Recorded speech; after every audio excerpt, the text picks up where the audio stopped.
ॐ विश्वानि देव सवितर्दुरितानि परासुव जदवदरन्तन्न आसुव। ॐ शान्तिः शान्तिः शान्तिः। वागर्थाविव सम्पृक्तौ वागर्थप्रतिपत्तये जगतः पितरौ वन्दे पार्वती परमेश्वरौ। श्रीहरिं परमानन्दमुपदिष्टारमीश्वरं व्यापकं सर्वलोकानां कारणं तं नमाम्यहं। श्रीगुरुभ्यो नमः। हरि ओम।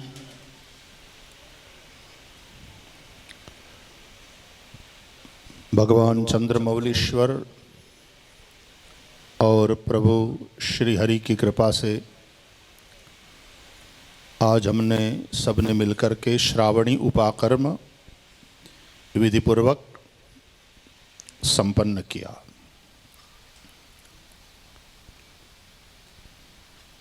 मनुष्य को पशुत्व से बाहर निकालकर मनुष्यत्व और मनुष्यत्व से देवत्व और देवत्व से भी ऊपर उठ करके शिवत्व या ब्रह्म के साथ ऐक्य तक पहुंचाने वाला जो साधन है वो धर्म है।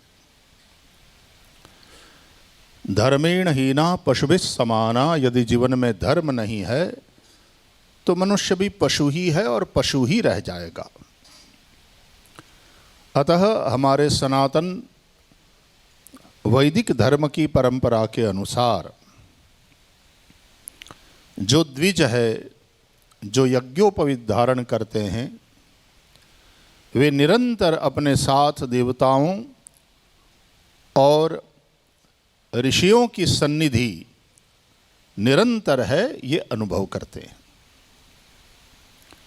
बड़ों की हाजिरी में, बड़ों की उपस्थिति में हमारा व्यवहार अपने आप सद्व्यवहार हो जाता है। हम विनय पूर्वक व्यवहार करते हैं। यदि थोड़ा सा अविनय हो गया तो बड़ों की डांट खानी पड़ती है, गुरुजनों की डांट खानी पड़ती है। माता का भय, माता से भी ज़्यादा पिता का भय, उससे भी ज़्यादा गुरु का भय, उससे भी ज़्यादा देवताओं का भय, ये जीवन में आशीर्वाद रूप है।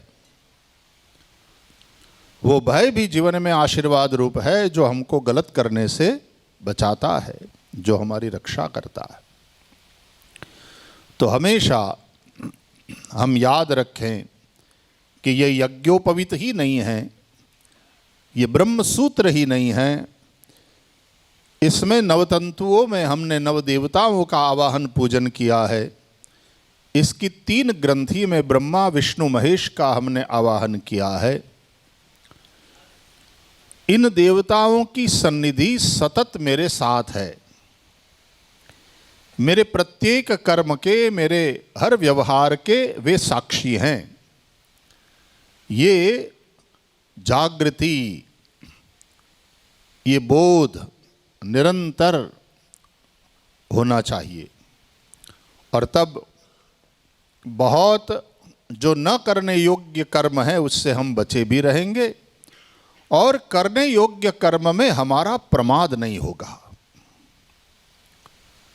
गुरुकुल में रहते हैं विद्यार्थी तो इतने बजे उठ ही जाना है, इतने बजे स्नानादि से निवृत्त हो ही जाना है, इतने बज गए हैं, संध्या में बैठ जाना है। तो जो करने योग्य कर्म हैं वो प्रमाद रहित हो करके करने में भी बड़ों की उपस्थिति, बड़ों की सन्निधि आशीर्वाद रूप होती है। इसलिए कहते हैं कि कपट से, दंभ से बचने का एक ही साधन है, क्या? सत्पुरुषों के संग में रहो, उनकी सन्निधि में रहो। तो हमारी वैदिक परंपरा के अनुसार आज हमने श्रावणी उपाकर्म मिल करके संपन्न किया। हमारे सभी ऋषि कुमार इस वर्ष जिन्होंने प्रवेश पाया है ऐसे सभी नूतन छात्र, ये भी पहली बार इसमें सम्मिलित हुए हैं, तो उन्होंने भी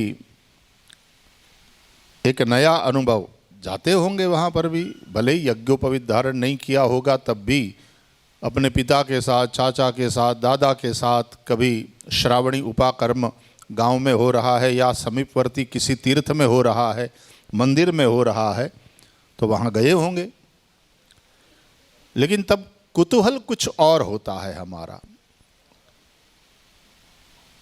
जाने का उद्देश्य कुछ और होता है।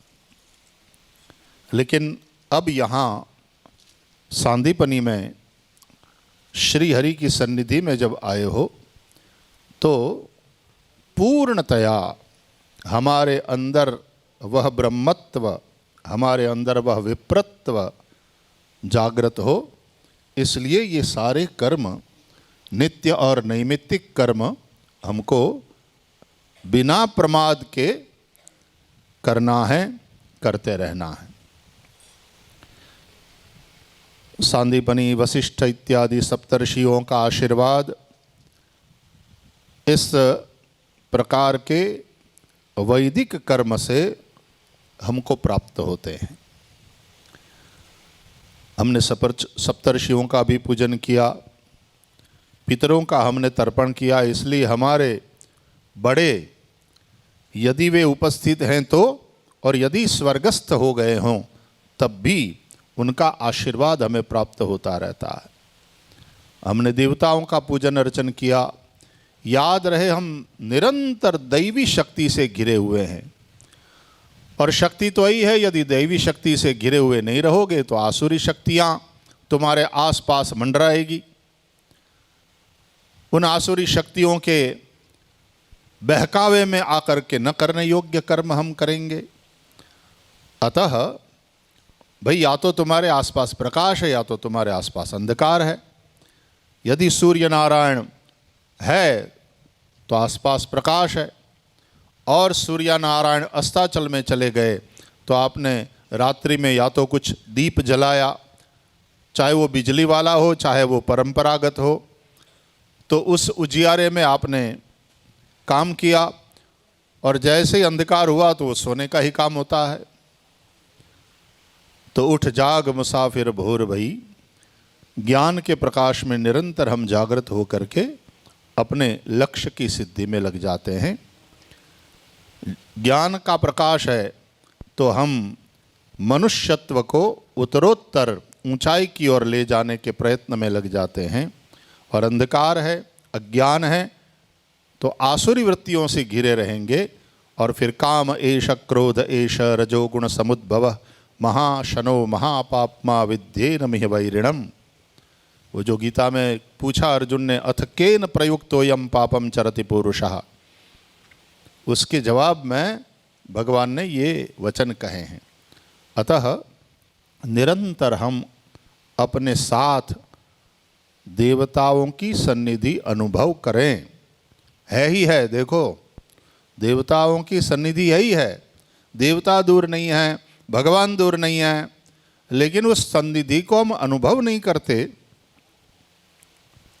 गुरु जी को पता नहीं है, गुरु जी यहाँ नहीं है, तो कुछ उपद्रव करने के लिए तुमको अंदर से मन होता है, या तो कोई प्रेरणा देता है, गुरु जी अभी नहीं है, चलो ये कर लेते, ये हुआ ना। और बच्चा, आपको पता नहीं है कि आप ये मानते हो कि गुरु जी नहीं है, गुरु जी सतत है, आपको पता नहीं है कि गुरु जी आपको देख रहे हैं। और गड़बड़ करने के बाद तुरंत गुरु जी जब बुलाते हैं पता चल जाता है, ये लगता है गुरु जी की कितनी आंखें हैं। हाँ, गुरु जी भी भगवत रूप ही है, इसलिए सहस्राक्षः, उनके भी हजारों नेत्र है, उनके भी हजारों कान हैं, तो उनको सब पता चल ही जाता है। वो तो हम उनकी सन्निधि अनुभव नहीं करते, तो कुछ गलत करने के लिए अंदर से कोई वो जो आसुरी वृत्ति से घिरे हुए हैं ना, वो काम क्रोध लोभ वो उकसाते हैं। तो देवता निरंतर हमारे आसपास है, परमात्मा अंदर है, बाहर है, सर्वत्र अंतर्बहिरवस्थितम, बस हम उस सन्निधि का अनुभव करें और अनुभव करेंगे तो सच मानिए बहुत रक्षा होती है। न केवल आसुरी वृत्तियों से हमारी रक्षा होती है, बल्कि हम अपने लक्ष्य की ओर आगे बढ़ते रहते हैं निरंतर। तो अंदर के पशु को समाप्त करके, otherwise human being is also an animal, कहते हैं ना सोशल एनिमल है, लेकिन है तो एनिमल, पशु ही है, लेकिन उस पशुत्व को समाप्त करके मनुष्यत्व को और फिर देवत्व को और फिर वो ब्रह्मत्व जो है उसको प्रकट करने की ओर हम आगे बढ़ें। ऋषियों के आशीर्वाद के अधिकारी हम बने, देवताओं की कृपा हम पर निरंतर बरसती रहे। इसलिए यह सब वैदिक कर्म विशेष करके हम ब्राह्मणों के लिए तो अनिवार्य है। अब जिन्होंने जनेऊ धारण नहीं करी और धारण करी थी तो खींटी पर लटका दी, उनको प्रणाम, उनका भी भगवान मंगल करे। लेकिन बचना है तो विशेष करके ब्राह्मणों को ये सब कर्म करते रहना चाहिए। आप सभी नगर के और आसपास के भी भूदेव यहाँ आए हैं, आज सभी मेहमान पधारे हैं, उन सबका भी हार्दिक अभिनंदन करते हुए, आप सबका स्वागत करते हुए, जब श्रावणी उपाकर्म विधि संपन्न हुई है, विधिपूर्वक संपन्न हुई है इन विद्वान आचार्यों के आचार्यत्व में, तब हम ऋषियों से आशीर्वाद मांगते हैं, भगवान श्री हरि को प्रणाम करते हैं, उनकी कृपा निरंतर हम पर बरसती रहे। सर्वेत्र सुखिनः सन्तु, सर्वे सन्तु निरामयाः, सर्वे भद्राणि पश्यन्तु, माँ कश्चित् दुःख भाग् भवेत्। हरि ओम तत्सत्।